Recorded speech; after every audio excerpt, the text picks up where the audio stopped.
বাস্তবতা হলো আজকে সাইদি সাহেবের ট্রায়াল করা হলো, তাকে ডেথ পেনাল্টি দেওয়া। আমি বিষয়টা একজন মুক্তিযোদ্ধা হিসেবে খুঁজে দেখবার চেষ্টা করেছি।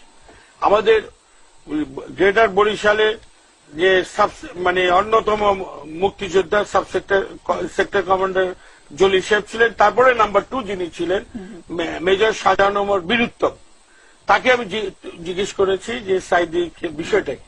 তিনি বলেছেন যে আমার সেক্টরে যুদ্ধের 9 মাসের মধ্যে 7 মাসই, কারণ বরিশাল অঞ্চলটা নদী নালা খাল বিলে ঘেরা একটা অঞ্চল, যে 7 মাসই এটা মুক্ত অঞ্চল ছিল।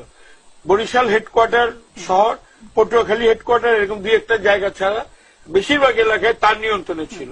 তিনি কোথাও কোনো রাজাকার পিস কমিটির লোকজন এগুলিকে কোথাও তিনি থাকতে দেন নাই। আর তিনি বলেন যে এই নামে কারো একটা ইম্পর্টেন্ট কারোর কথা আমি শুনি নাই।